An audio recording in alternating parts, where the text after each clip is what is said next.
Good afternoon, everybody from Harvard University. I'm Xavier Briggs of the Ford Foundation, and it's my great pleasure to welcome you to this year's release of the State of the Nation's Housing Report by the Harvard Joint Center for Housing Studies. The Joint Center has been producing this report annually since 1988, and it's become an extremely important resource for the housing industry, for policymakers, and for the public conversation, and for advocates across the country. Today we're here to talk about the findings of the report and their implications. And we've got a fantastic panel. I want to introduce them quickly. To my right, Chris Herbert is Research Director of Harvard's Joint Center for Housing Studies and one of the lead authors of this year's report. Next, we've got Darrell Carter. Darrell, welcome. Darrell is Chairman of the National Multifamily Housing Council, as well as the founder, Chairman, and CEO of Avanith. Did I say it right? Yes, you did. Avanith Capital Management, which is an investment firm managing affordable multifamily housing, urban real estate, and commercial and multifamily mortgages. To his right is Lisa Sturdivant, Director of the Center for Housing Policy and Vice President for Research at the National Housing Conference, a nonprofit dedicated to helping ensure safe, decent, affordable housing for everyone in America. And finally, we've got Mike Calhoun. Mike, welcome. Mike is President of the Center for Responsible Lending. It's a nonprofit, nonpartisan organization that works to protect homeownership and family wealth and provides information to consumers, community advocates, and policymakers. So welcome to you all, and thank you for being with us today. Before we jump to this year's big findings and what they mean for all of us, I want to acknowledge the Joint Center's Managing Director, Eric Belsky, and Research Manager Dan McHugh for the roles they played in developing this year's report.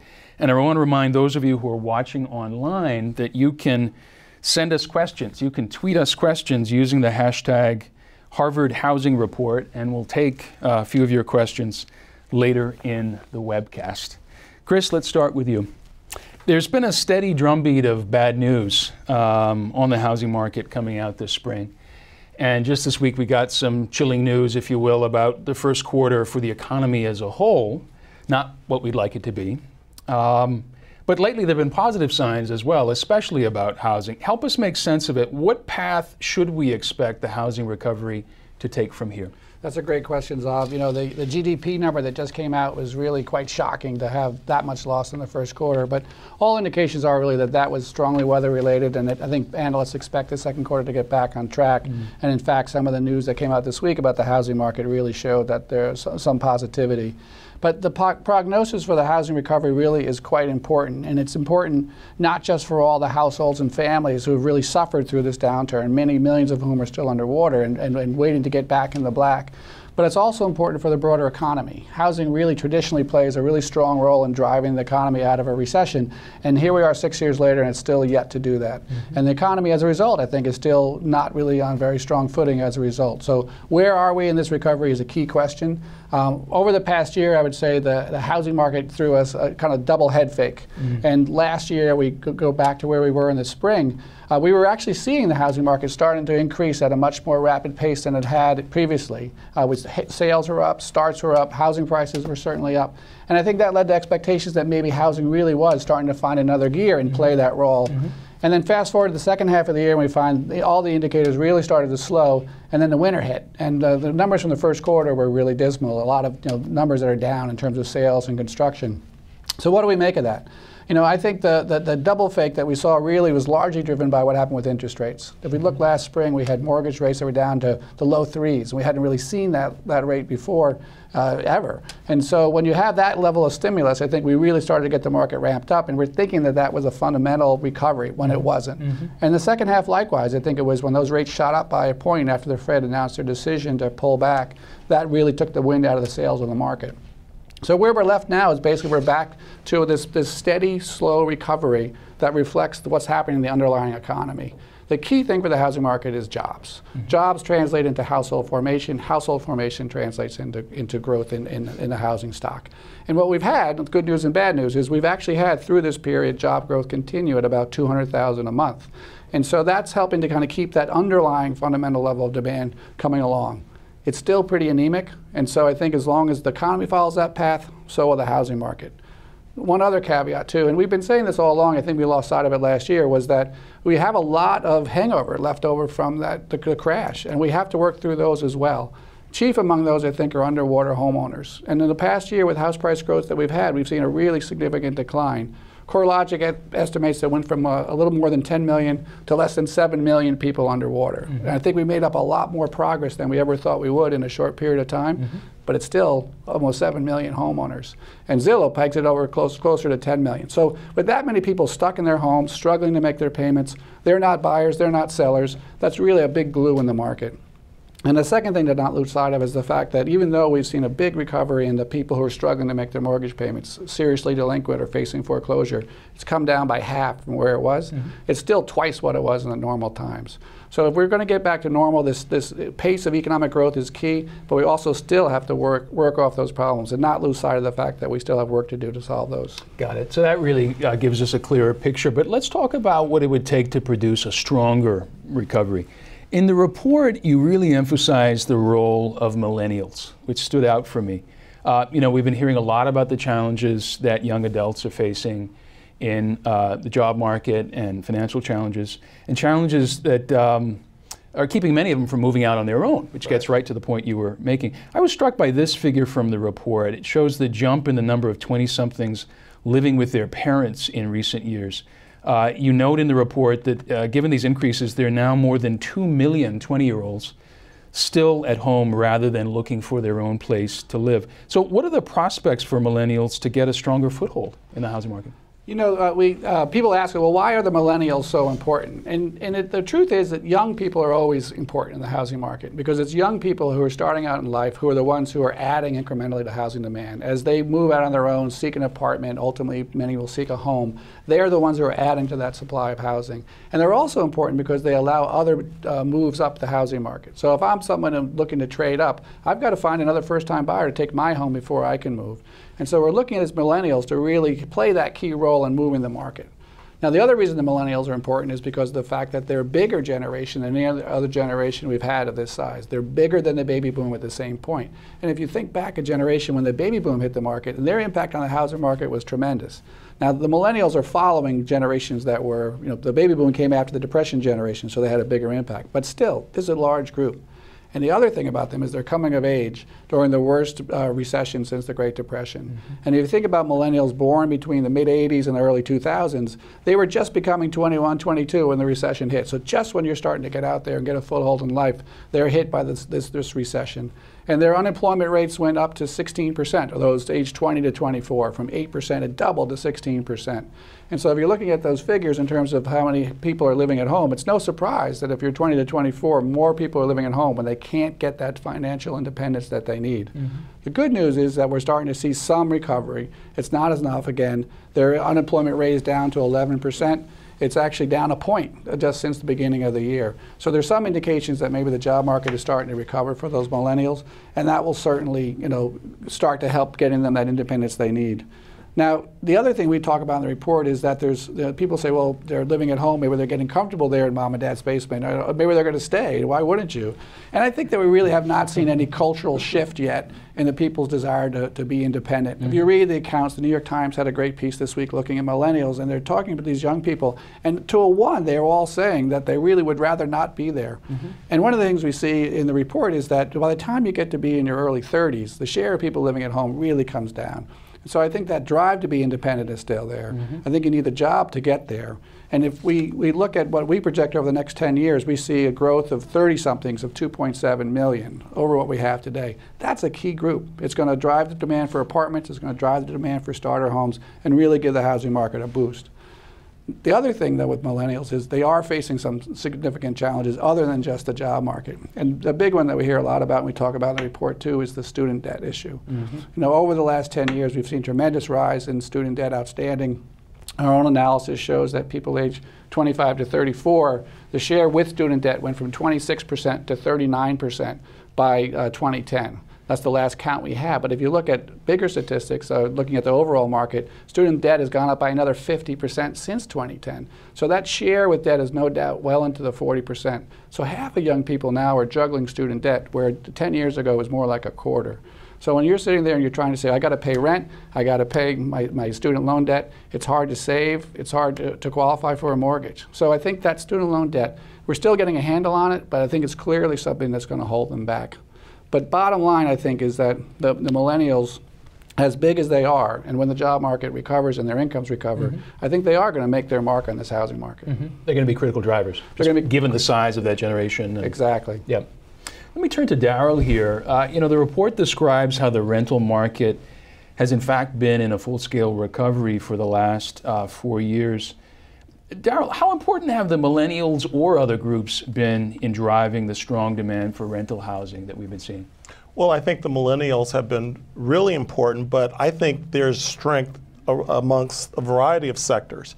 Believe it or not, the baby boomers, you know, there's the number of renters that are baby boomers is increasing.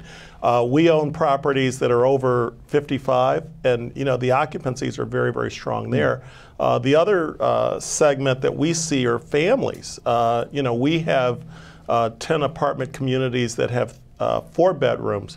4 bedrooms, the demand for that is just incredible. I mean, we have very few properties, 4 bedrooms that turn over, and the demand is equally strong in 3 bedrooms. So while everyone talks a little bit about the millennials and the impact that they have, you know, we see that, you know, families that, you know, maybe even the prime ownership age, or you know, there's a tremendous amount of demand for rental housing, and so, you know, and the other thing, we own primarily affordable communities, and you know, and I know we'll get into the affordability issues, but there is just almost unlimited demand for more affordable housing. I mean, we are just so underserved in this country by affordable rentals, and you know, our occupancies today are somewhere around 98%. So it's just basically move-out occupancy. You know, we have waiting lists,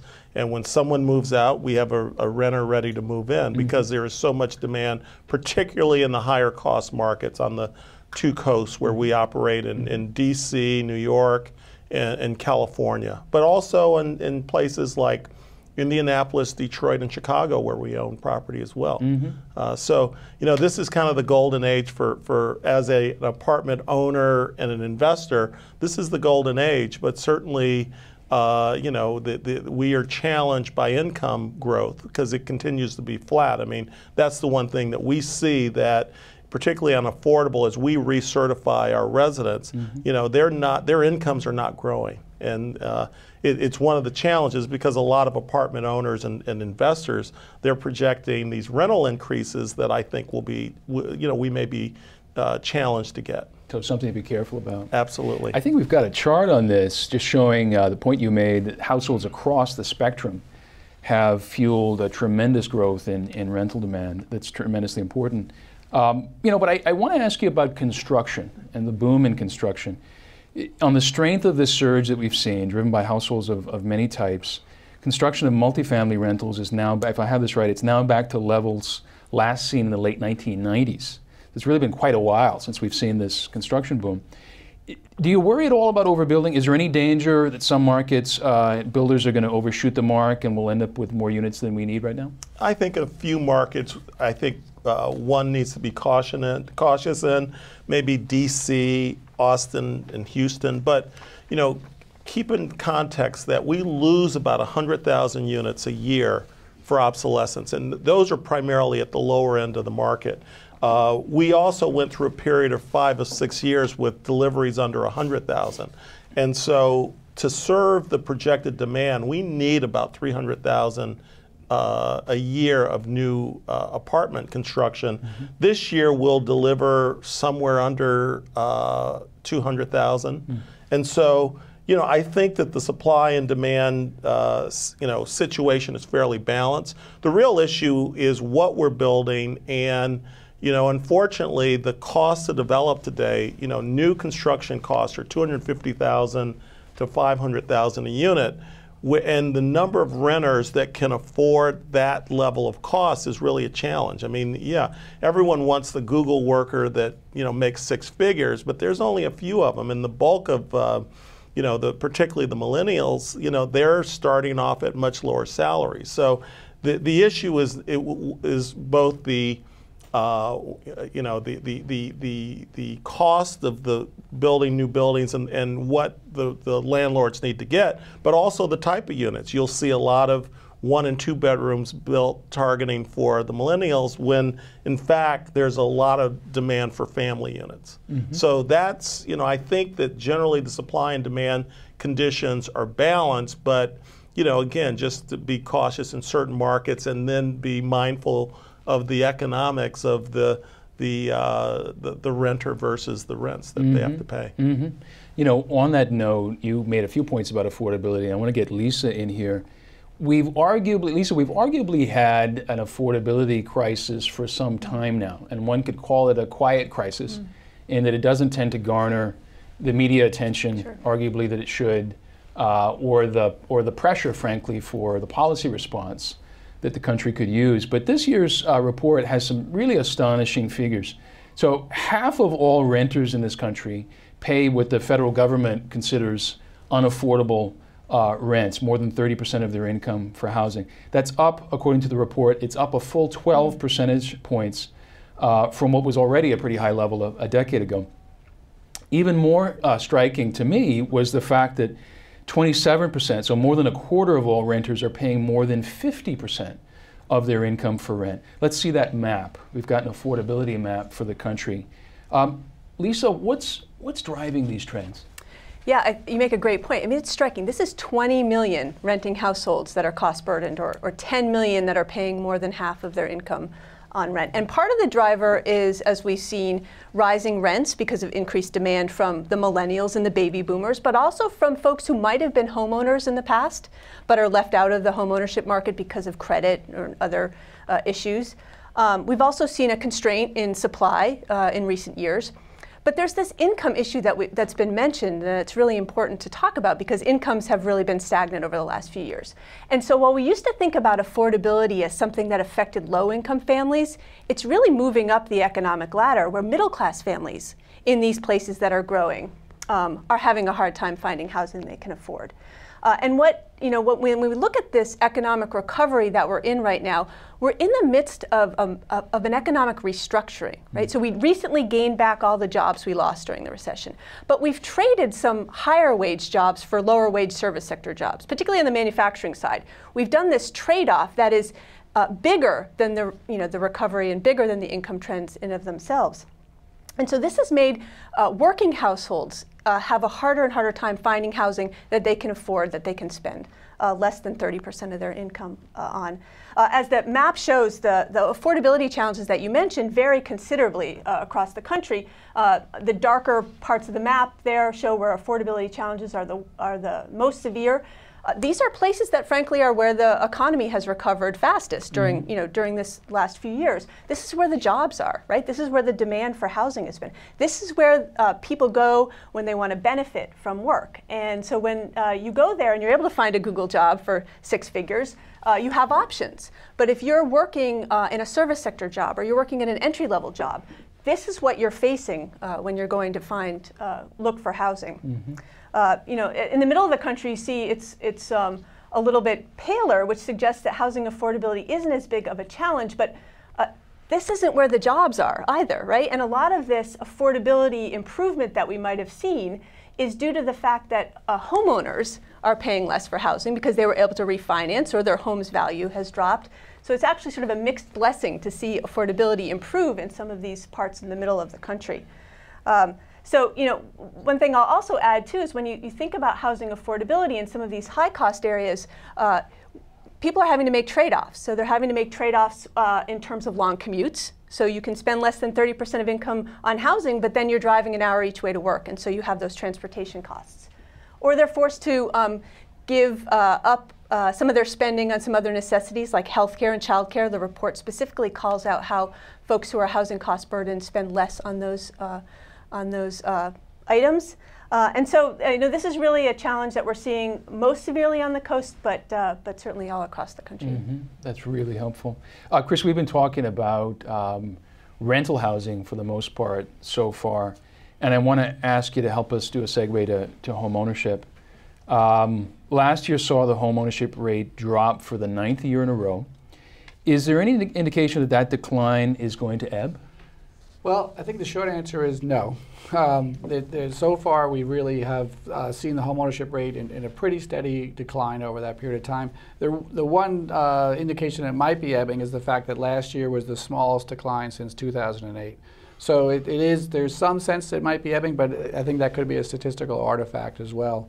And if you look at the number of homeowner households, what's amazing is obviously the rate suggests fewer people are owning, but we've also been adding households over time. So we could have had some increase in homeowners even with that. But in fact, we have fewer homeowners today than we had 8 years ago, 9 years ago. And it's amazing that we've had any recovery in the owner-occupied market and the single-family market, given that we have fewer owners now than we did then. So I think that we really have been in a very anemic market for owner-occupied housing. There's a lot of talk about the fact that we're getting closer to, we're not yet there, to the rate that is the natural homeownership rate. People point to the fact that the homeownership rate was 64% for much of the 80s into the early 90s before we start this run-up. We've gone from 69 to 65, so we still have a little ways to go. But frankly, that's a very simplistic analysis because homeownership rates differ strongly by age. And we're a much older country now than we were 30 years ago. The baby boom generation has moved from their 30s into their 50s and 60s. And so if we look at age-specific homeownership rates, we've actually, the story is much worse than that national number, as bad as it is pretends. The homeownership rate among people in their 25 to 34 is down 8 points since the peak. It's down 9 points among people 35 to 44. And if you actually go back, we have to go back to 1972 when we started collecting this data to find another low point. Basically, it's the lowest point of homeownership for this group since we started keeping records on this. So to say that we still have farther to fall doesn't take into account the fact that our age of our country has changed significantly. So the question is, what's it going to take? When's it going to turn around? And I think there's a number of factors that have contributed to the fall in homeownership rate. I mean, certainly, given what we've experienced, people are much more cognizant and aware and sensitive to the real risks of owning, that you don't just buy a home and you're not going to get wealthy automatically. So I think there's going to be some more wariness, which is a good thing, to go into the decision with your eyes wide open. I think certainly, given the troubles we've had in the housing market the last few years, you would have been hard-pressed to feel confident jumping in 2010 when housing prices had been falling for so long. And certainly, I think, and we'll talk more about this, the fact that credit conditions are so tight nowadays, it makes it much harder for those who do have the ability to get into the market and the desire to do it. But I think one of the things we lose sight of is that we have to go back again to basics. And we've talked a lot about income trends, but I think they're really fundamental to this. There's a figure in the report that shows what's happened to median incomes among people in their 20s and in their 30s over the course of the 90s and the 2000s. And we have this belief, I think, or understanding that the homeownership rate rise that we saw up through 2005 was based on loose and easy credit. But in fact, if you look at this chart, it shows that we had strong income growth through the 90s into the early 2000s. And the homeownership rate trajectory, that increase, was really fundamentally, I think, driven in part by the fact that people were doing better. And since the early 2000s, people are doing worse. And so if you look at what's been happening the last few years, the homeownership rate has really followed those income trends down. So I think before we start worrying about, not that we shouldn't start worrying about, but before we get to the point where these other factors are going to impinge, we have to get to the point where incomes go up. And so I think we can get the economy back to full employment, can get the incomes up. I think there's every indication that people in these age groups do ultimately have the desire to own. And so at that point, the real question will be, now that they've got the incomes up, do they have a mortgage product out there that they can get that will make it possible for them? Mike, I want to ask you to help us tease out these patterns, since they're so crucial if we want to understand sort of the future of the housing market and the importance of credit. Thanks to the foreclosure crisis, millions lost their homes. Millions more ended up underwater. It's been a significant overhang, as Chris talked about a few minutes ago. Is homeownership, let me start with a general one, is homeownership still a goal that we ought to be encouraging? And if so, what are the main impediments you see to having that opportunity to own your own home?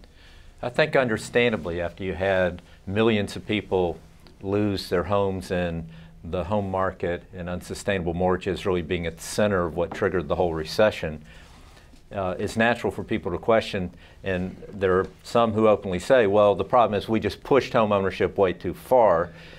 The numbers, when you dig into them, as Chris was pointing out, strongly suggest otherwise. And if you look at the surveys out there, people still are very much interested in home ownership. It's more of a capacity issue than a desire issue. And there's still lots of studies showing home ownership is good both for the families and the overall community, providing more stability for communities. And Chris has done interesting work looking at how families fared. The foreclosure rates were horrific, but still, for most families, housing was still a good investment even through the crisis, that they gained significant wealth. And I think it's good that we've disabused people largely the idea that housing is like a dot-com stock investment, a way to get rich quick. Mm-hmm. But it still is the primary way for people to steadily build wealth over their lifetimes. And two other things on that. One, if you look at additional data of what type of loans people got, even lower income borrowers did very well through the crisis if they got 30-year fixed rate mortgages. Mm-hmm. It was the ones who got loan payments that were going to jump way up, had deep teaser rates. Those had multiples higher default rates than people who got the standard mortgage with no payment shock. And those families did extremely well. I think one important thing that we're seeing that's been established is out of the crisis, you had the enactment of very important new mortgage protections for consumers. It is a much, much safer mortgage market for people to go into these days. Before, there were mortgage agreements that MBAs and bankers couldn't tell you what they meant or how the payments would recalculate. Now, one of the very positive signs is in the time since then, we are seeing the 30-year fixed rate mortgage come back as the primary mortgage. People can understand that, and it provides them stability, and it did well even through this incredible crisis that we're just coming out of. So I think the home ownership is still the goal. It's still good for both stable long-term housing and as a way to move into the middle class and build some wealth. And as we'll talk more about, that's particularly important for minority households. Mm-hmm. Mike, I want to ask you to talk a bit more about that. I mean, so much of the country's demographic growth is among immigrants and people of color. The report indicates, and this also jumped out at me, that by 2025, nearly half of all the households in prime first-time homebuyer age, 25 to 34, will be people of color, nearly half. In that context, and given the gaps we've had historically, the racial gaps in home ownership, shouldn't we be worried about what the credit market is providing right now and whether it's enabling that access that you talked about? I think that really is the key obstacle right now. We're in sort of this slow step dance where you've got the economy slowly recovering and the housing market, particularly for home ownership and new housing starts, it's often glossed over how grim those numbers are. As Chris indicated, you've seen growth there, but they are from lows that we go back to post-World War II. We got down to levels that we had not seen in this country since the time immediately after the Second World War. And even now, those numbers are only up very modestly. We need, for first-time housing starts, those need to increase probably by another 2/3 to get to what would be normal, not boom levels, but normal growth levels. And it's not there, and credit is really driving it. Mm-hmm. One of the other understandable reactions from the crisis is you had lots of investors, lots of banks lose tens of billions of dollars on mortgages that went bad. And understandably, as one of the prominent bank CEOs said, he never wants to see another delinquent mortgage in his life. But the consequence of that is you write mortgages only to a very thin slice of the market. Mm-hmm. The most pristine credit scores that only the wealthiest households tend to have, and you have significant down payments. But the real thing has been the credit scores, which bankers use to predict what's the chance that this loan can default. And right now, in particular, most mortgages, as people know, right now are coming through the government-insured market. And this was aggravated by the fact that for Fannie Mae and Freddie Mac, they intentionally tightened their credit market and raised their guarantee fees with the hope that that would bring in more private capital. Well, it shrank the market and shifted more of it to FHA, but the private investors are still not ready to come back into the market. There are a number of other factors, if we have time, we can get into that are keeping them on the sidelines. And still is what we've seen is rather than that supposed to crowd in private capital, it shrank this key part of the housing market that is really what is driving here. And for us to see something beyond this very slow improvement that we're seeing in home ownership, it's going to require interventions there that significantly increase that in a responsible way. And the good news is it can be done. That credit can be offered in loans that people will be successful on. But that is, I think, the big obstacle to this single-family housing market moving forward. And going to the other part, this becomes most important when you look at the composition of the new housing market. Right now, about 3/4 of homeowners are white households. If you look at life going forward very quickly, that demographic is going to be almost flipped exactly. If you look at where the new household growth will be over the next 20, 25 years, you're talking about 3/4 of that being minority households, and already in a shorter time frame, in the next 10 years, the prime household home buying period is going to be nearly 50% minority. And that matters not just for those, but that is the beginning of the whole housing pipeline. If somebody wants to move up, they need from a starter house to a larger house, they have to have somebody to sell the starter house to. And that really is holding on to the whole market right now. And finally, you mentioned this home ownership gap, and I think that sort of ties this all together. And there's a good figure in the report here that shows that what we need to happen is for this gap to be shrinking. And exactly the opposite is happening, and this reflects that tightness, I think, in the credit box right now. And it's instead the gap is expanding. And given that even into the crisis, white home ownership rates were about 50% higher than minority home ownership rates. So you started with a significant imbalance, and when you see the growth and what that reflects. So for example, we saw a relatively modest reduction in white home ownership rates through the crisis, about 3%. And remember, they started out above 75. They were peaking at about 76%. So that still is affecting a significant number of households, but still a relatively small part there. If you look, for example, at the African American households, they peaked out at about 49%. Almost half of households got to home ownership.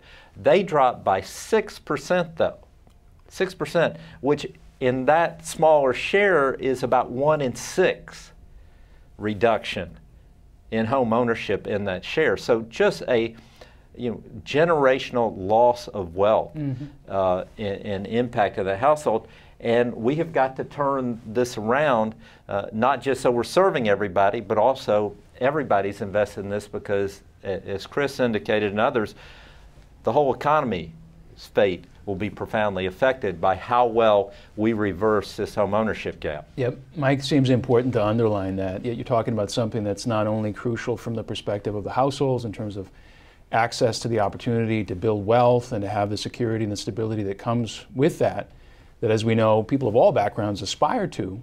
But number two, the business case for expanding that credit box, for expanding access to home ownership is extremely important for the country, for the economy going forward. That's what I'm hearing from you. Yes, exactly. Okay, good. Well, at this point, folks, I want to turn to questions from Twitter because we do have a few. And Lisa, I want to start with you. Our first question is a really important one. Why isn't more attention paid to the affordability crisis? Going back to rentals for a moment, why isn't there more attention paid to this?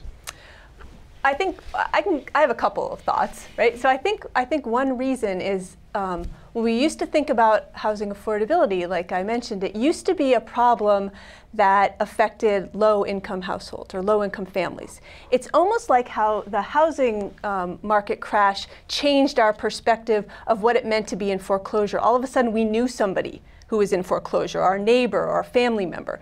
When we talk about rental affordability, for so long, it seemed like the problem was concentrated among very low-income families or in certain areas of cities or metropolitan areas. But as the problem has become more widespread, there's been increasing attention paid to it by the media, by public policymakers, because the affordability challenges are moving up the economic ladder.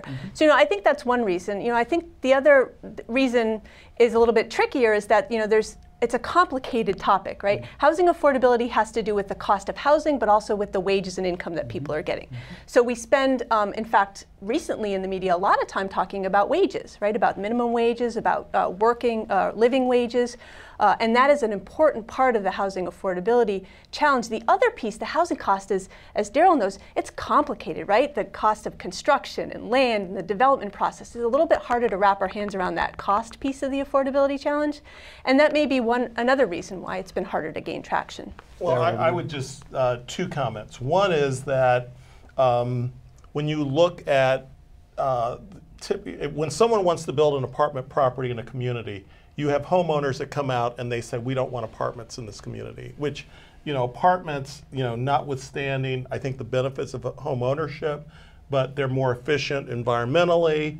They provide greater concentration of services and things like that. I mean, but you have opposition in certain communities where it may take 7 years to get a project approved because you have this outcry in many communities against apartments, and that has slowed the supply.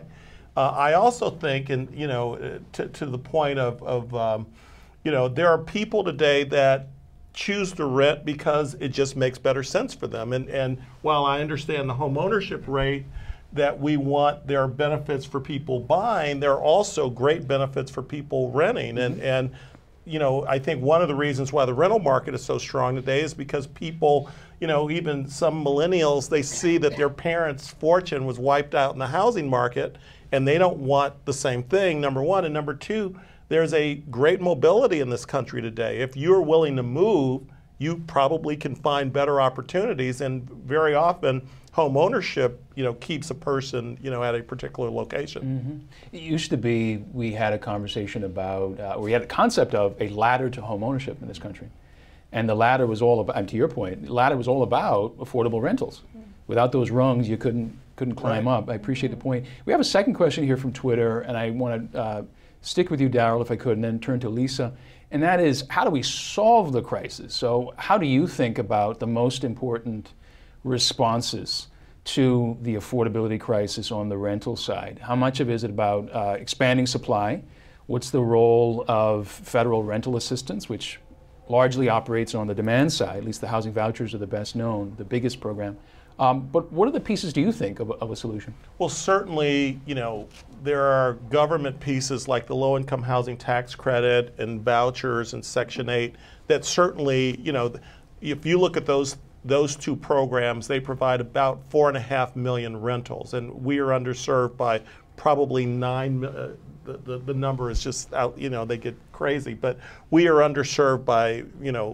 We have much greater demand than that. So that's one tool. The other is actually more supply, and what's interesting about that, creating new rentals. I mean, in that map with the burdens, I mean, while everyone is focusing on the coast, and one of the reasons why the apartment market is so strong, and getting back to the point made about investors want to invest in apartments on the two coasts. It's interesting. I'm originally from Detroit, and we operate and we own and manage in Michigan. And you see this big block that's dark in Michigan, and you see around Chicago, and even down in Indiana, we own in Indianapolis. One of the biggest challenges in the state of Michigan, even though if you pull up a vacancy rate, you'll see that it's 8% or 10% vacant, but so many properties are obsolete, and we lose 100,000 units a year. And you take a place like that, it is hard to find a nice apartment in a good neighborhood. So, you know, the burdens are in places that you would think would be, okay, why is that? But, you know, it's because there hasn't been additions to supply. And one of the reasons, you know, investors are not lining up to invest in the center part of the country. They all want to be on the two coasts. Lisa, your thoughts? Yeah, no, I would add to that. I think there are two important things that the government can do to help alleviate the problem of housing burden on the rental side. And I say that because government can't do this by itself. But to Daryl's point about federal subsidies for housing, right now federal programs reach about 1 out of 4 households eligible for rental assistance. And so in this era where we're shrinking resources for housing support, we have to keep that in mind, that 3/4 of the folks that are eligible to receive a housing voucher, to receive a unit in a public housing, aren't being served. I would argue that the low-income housing tax credit program, it's really important to keep that on our radar screen. It is the primary means by which affordable rental housing gets built. And it is in the discussion of a larger tax reform. So it's a program that it has very popular support on both sides. And so as that conversation goes on, it's important that that program remain and be expanded so that we can have opportunities to build. But I would argue the federal government is sort of not where it's at right now. Innovation in getting affordable housing built is really happening at the local level. And so the extent to which zoning rules are relaxed to allow more residential construction, that has got to be part of the solution. And you know, relaxing zoning requirement is almost a free subsidy, right? It doesn't cost anything but land or air, right, if you're going up.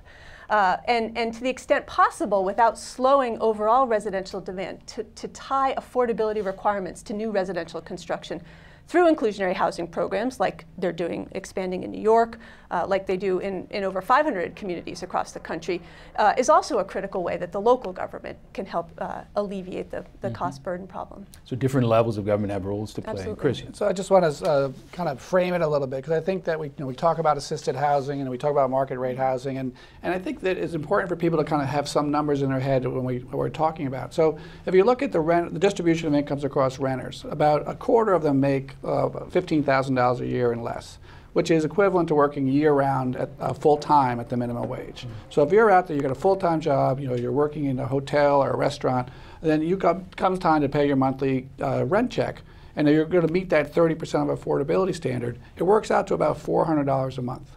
So what we're talking about is, you know, can the private market provide housing at that level? And you talk about the things Daryl was talking about earlier in terms of land costs, building costs, labor costs, financing costs, putting these deals together. That's a bridge too far in many cases for the private sector to do. So there's definitely going to be a case where we have to have subsidies for people who are, you know, doing the best they can, but just given the way our markets function, they can't get there. You know, then we go from there to about $30,000 is the median renter household income. So that's a range of about $400 to $800 in a month in rent. Private sector might be able to get there, but as you know, Lisa and Daryl talked about, they're going to need some help. They're going to need some help to make sure we can control those costs. So I think there's a range of responses needed, but when we're talking about the bottom, and that's what, you know, the 1/4 of people who are eligible, we're talking about people at the bottom who are eligible, who get assistance. We're really not doing enough for that group who left the private market alone aren't going to be able to find something that's affordable. But Chris, given your point, sort of outlining the distribution of incomes, and the point Lisa made earlier, about the income side of the equation, not just the cost side of the equation, it would seem to underline the importance of the debate, really, about the minimum wage, labor standards. I think we've seen over the last year or so the emergence of a different kind of narrative about that. It used to be it was all about raising the minimum wage would be a job killer. I mean, that's been arguably a 20, 30-year narrative in this country. Very hard to even talk about moving it, even though it's been stuck, not inflation adjusted, for a long time, as you all know. We've seen the emergence of, I'm with the Ford Foundation, I'll invoke Mr. Ford for a second, the old Henry Ford argument, I pay my workers more so they can afford my cars. We've seen the emergence of that argument about what it does for consumer demand when people have a little more take-home pay. And you're making another point, it seems to me, on the panel today about being able to afford really just basic rental housing to help support the market. We've had income stuck for a long time, especially on the bottom. And that's something we shouldn't lose sight of. Wherever you line up on the issue, it's important to make that connection. I want to stick on rentals for just a moment here, because there's another figure, statistic, in the report that's really striking. 60% of the increase in rental housing units since 2006, Daryl, have come in the form of single-family homes being rented out. and institutional investors have moved into this segment in a big way for the first time. Is that presence in the single-family rental market here to stay? And what does it mean going forward? Well, it's always been a segment of the market. It's been 10 to 15 to even 20% of the entire rental market has been served in single family. I think the institutional ownership is what's new about it. And I would just, two comments about that. One is the single family market is an extension of what I see with our larger units, 3 and 4 bedrooms. There's demand for family rentals that, either through economic reasons or for choice, they want to rent. Now, the real challenge will be, and Lisa and I talked about this earlier, when we're building all these new apartments in urban areas, downtown LA and other places, when people, and maybe the tech worker who is 27 years old, the question will be what happens when they get married and then they start having kids, and then 10 years later, or 5 years later, their kids start in school. One of the interesting things, and I'm on the board of one of the companies that has gone public, they really bought very well. They bought some of the best school districts, and when they have a property that they put on the market, people flood to it because they want to be in that school district. And I don't think that we've done enough in whether it's rental or for sale, to align our new apartments with schools that will support them, because what happens is people will tend to move when they have school-age children. Mm-hmm. We've got another question here from Twitter. I want to segue to back to homeownership for a moment. And the question, Mike, is: do you foresee a greater role for state housing finance agencies in meeting the financing needs of first-time homebuyers in particular? A very good question, and often overlooked in the affordable home ownership debate. But again, I think the big message is that the state housing finance agencies have continued to provide credit through the crisis, and their homeowners had great success holding on to their homes through the crisis, which I think brings up again this point that there are a lot of incentives if you have an affordable mortgage payment that doesn't jump up in price for people to do virtually everything they can to stay in the house, because they're going to have to pay housing expense even if they leave. They're going to have to rent. It's not like you can leave and not pay any housing expense. So I do think there will be more emphasis there, that is one of the success stories that has not really gotten its due as we've gone through this crisis. But still, most borrowers are going to come through, if you will, the main window, which right now are Fannie Mae or Freddie Mac loans that they get through their local banks or mortgage banker and then are sold there. So I think the housing finance agencies will continue to be very important, and particularly for reaching the lower income borrowers who sometimes need subsidies for down payments or either special provisions there. But to move this whole market, we have got to open up the credit box in the main market as well. And Mike, while we're on this theme, I want to ask you about the recovery in home prices and the slower recovery we've seen in minority communities in particular. So I guess start with a general question, how widespread has the recovery in home prices been? And are there neighborhoods, are there submarkets, if you will, being left behind?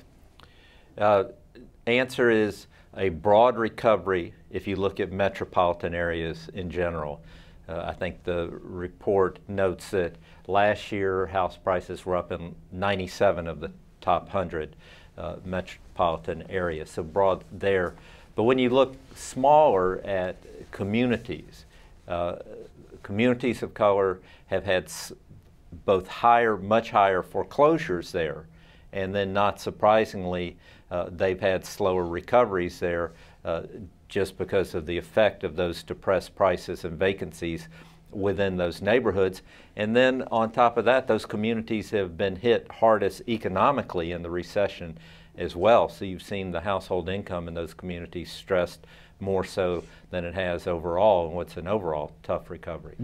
I do think it's important, Zob, to keep that point in mind, because we have a tendency to look at those top-line national numbers and not think about how this is playing out at the local level. And there's a risk, I think, that we pull back from efforts to try to address these issues that people are still wrestling with. That in minority communities, the report cites the degree of people being underwater is several times that in predominantly white communities. And so if we're thinking about principal reduction efforts or the like, we have to keep in mind that this is still an issue that's really prevalent in many communities across the country. Mm-hmm. Point taken. And I want to ask you, while we're talking to you, I want to ask you about older Americans. We've talked a good deal about millennials here today for given reasons, but I know the Joint Center is doing more work on the aging of the population as well. And again, let me start with a broad question, starting with you, Chris. How will the housing market have to adapt to the rapid rise in older Americans? What jumps out for you? Well, so we talk about the fact that over the next 10 years, we're going to see people age 70 and over. This is as the leading edge of the baby boomers get to that point. It's going to go up by 8.3 million over 10 years. And that's, against the backdrop of overall household growth of about 11 or 12 million. So a huge share of growth is going to be among older Americans. Now, not to conflate that with people who are forming new households and looking to buy. Most of those people are going to be looking to age in place. They're in houses, they're in communities that they like to stay. Some will move, and there will be some demand for housing in certain locations where people move, but for the most part, they're going to stay in place. So the implications for the housing market and for us as a society really are a couple. One is that in terms of staying in place, they're probably going to be looking to modify their homes to deal with the changes in physical abilities and the like as you age. But there's a broader set of issues that really intersect with housing, and I think we like to think of housing as being kind of the linchpin to a number of key issues, and one of them is finances. Particularly among older people, housing can eat up a big portion of your limited budget. So if you don't have housing that's affordable, it's going to have big implications for how much you have left over to spend on things like food and health care. And again, the issues in terms of making sure you're safe and secure in your home, making sure your house is modified to your abilities. But it also has to do with whether or not you're able to connect with your community. As people become less mobile, and most of these older Americans are suburbanized, and so they're going to be in their homes, and we need to make sure that the community has the kind of transportation and other supportive services that can keep people engaged with their community and not have the issue of isolation that becomes common among older folks. And then lastly, there's going to be a growing need for people to have healthcare services and other supportive services that integrate with their home. We have to find ways to be able to deliver those services affordably to people where they are. And if they can't, then we have to have other types of housing that can do that. So, I think this is a huge issue, both for individuals to plan ahead and for society, but governments at all levels to really start to take into account, because this is an issue that's going to be broad brushed.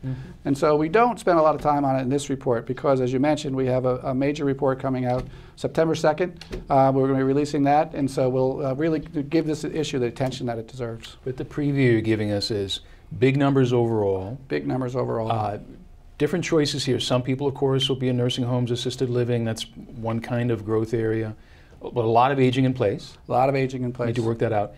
My wife and I take care of our parents in our own home. That's also a choice for some families. And I think we're seeing more and more models of support, of home care. That's right. And a lot of folks are thinking about what that means in the wake of healthcare reform as well. We do see home builders who are starting to think about that and in creating more kind of granny flats within their houses. And again, it gets back to some of the zoning issues we talked about. To what extent does local zoning allow for that kind of intergenerational households living together? And it's something we need to think about as a community to really foster that, because it's really nice to have those generations be able to be together, but we have to make sure that the housing allows for that. Before I do a last call here, Darryl, Lisa, Mike, any reflections on aging and on the importance of having an age lens as we think about these big housing patterns?